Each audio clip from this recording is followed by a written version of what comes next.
If you're watching this video because you recently lost a loved one, I'm sorry. I don't know you, you don't know me, but I do know that losing a loved one hurts. And again, I want you to hear from me, I'm sorry. But I also want you to know that by watching this video, you're in the right place. There are real statistics, there's real data out there that talks about this concept of found money. Money that you get, whether it's a bonus or an inheritance or winning the lottery, that typically gets spent unwisely and can sometimes cause more harm than good. So we're going to walk you through some things that you can do to make sure you spend this money wisely. Now, there's some things that are true for everybody, really, no matter what age you are when it comes to handling an inheritance. But what we're going to try and do in this video specifically is split up the advice for different generations. There's going to be millennials or younger Gen Xers. We're going to give some different advice for you folks. And then there's going to be baby boomers or older Gen Xers. We're going to give advice specific to you as well. Because this video is going to be broken up into several parts, we have timestamps in the description, but make sure you click through to the end where I share the steps that need to be followed by everyone regardless of age whenever an inheritance is received. All right, millennials and younger Gen Xers, if you receive an inheritance or you're getting some found money, here are some things that you want to make sure you do first. Now, the first thing, you want to make sure you have a reserved emergency fund in savings. Sadly, there's so many people that we talk to that don't have an emergency fund. If you lose a job or if your expenses suddenly increase, how are you going to take care of things? Well, an emergency fund is helpful with this. I know it sounds boring and it's not a ton of fun to do, but make sure that you have anywhere from 3 to 6 months of your expenses put in a savings account first. The second thing that you want to do is pay down high interest debt. Specifically, millennials and young Gen Xers likely have a bunch of student loans. This is so common for people that are in this generation.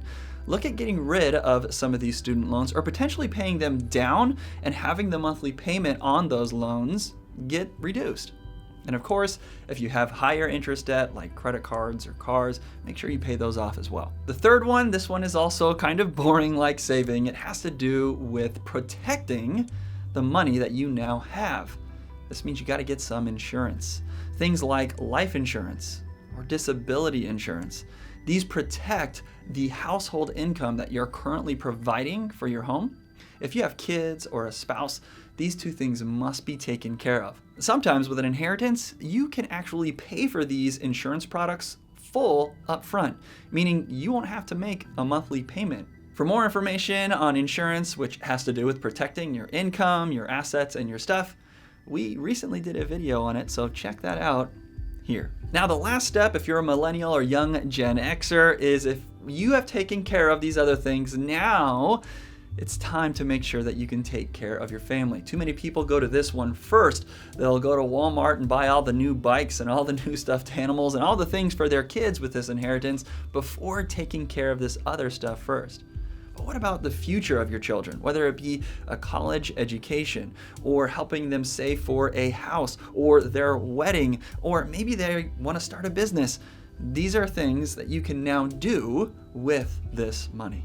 Again, if you just lost a loved one, you know that time is limited and you know that time is precious. Well, you still have time here on this earth, and I know that you likely want to honor the person who left this money for you. Doing some of these things is going to make sure that you get taken care of and the loved ones around you also get taken care of. Okay, and now for the older generation, baby boomers and older Gen Xers. The first step that you need to follow is you have to fill any retirement gaps. You know exactly what I'm talking about. Some of you know that or wish that you had a certain amount of money already saved for retirement, but you don't. Maybe you don't because life happened. You had some issues, you had some struggles, or maybe you don't because you weren't disciplined or were unaware that you needed to save for retirement earlier in life. Well, now it's time to connect with a financial advisor, get an idea of what your retirement savings should be, compare it to what your retirement savings is, and make up that difference. Use this inheritance to put you on track for your retirement. The second thing to consider has to do with one of your biggest expenses. Now, we don't typically advise that people pay off their mortgage. We believe a mortgage is not necessarily always a debt, but it's a leverage, especially with how low the interest rates are on it compared to the rate of return you can get on an investment. But depending on your age, you may want to consider what your overall expenses are. And if there's an opportunity to lower your expenses by paying your mortgage down or paying your mortgage off, now is the time to consider it. All right, next has to do with insurance, long-term care. Listen, if your loved one recently passed, there was a good chance that they were in hospice at some point or in a long-term care facility at some point. Most of us, towards the end of life, have a long-term care need, and the average stay in a long-term care facility is typically 3 years. In a long-term care facility, having a group of physicians or experts take care of you as you age towards the end of life, it's expensive. And making sure that you have long-term care insurance set up saves your kids or other loved ones to try and pay that for you. Long-term care is one of those insurances that you can pay for upfront.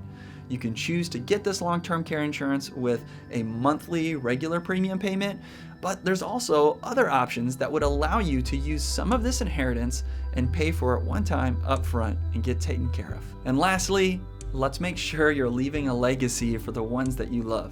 Look, the person who passed, the inheritance that you received is a part of the financial legacy that this person you loved left for you. Let's pay it forward. Let's make sure that your children, the people around you that you care about most, that they too can receive a financial legacy when you pass.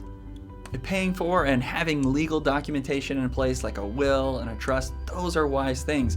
But also consider talking to a financial advisor about setting up a separate investment account specific to leaving a legacy for your loved ones. Now, no matter what your age is, there's 4 things that we advise everyone to consider when they receive an inheritance. The first thing, you got to make sure that you treat this money like income that you earned. Again, found money can oftentimes get spent unwisely. Make sure you have the right mindset and you're being as wise as possible. The second thing you have to understand is the tax implications. Listen, every state, every situation is going to be different as it pertains to tax law. And if you want more information on this, we actually did a podcast episode where we had a section specific to the tax implications surrounding an inheritance. But the bottom line here, consult with a professional to understand what the tax implications are of the inheritance you're receiving. Step 3, don't be afraid to invest a lump sum. A lot of times people feel like they want to hold on to this money, and sometimes you almost hold on to it because you feel like it's still part of that person that you lost. Don't be afraid to be a good steward of this. Make the most of it. And that leads into the last step. Let's make sure we honor the benefactor. Yes, they want you to enjoy this money. They want you to smile, have joy, and have fun. But I guarantee they want you to be a good steward of this. They likely want you to have this make the biggest impact possible, not only on your life, but on the life of people around you. This video was a little bit longer. There's a lot of information as part of it, but there's good news. We've actually done videos, podcasts, or blogs basically on every single one of the points that I hit. Make sure that you're checking out the other videos that we've done to get more details and more information to make sure that you are executing each one of these steps correctly.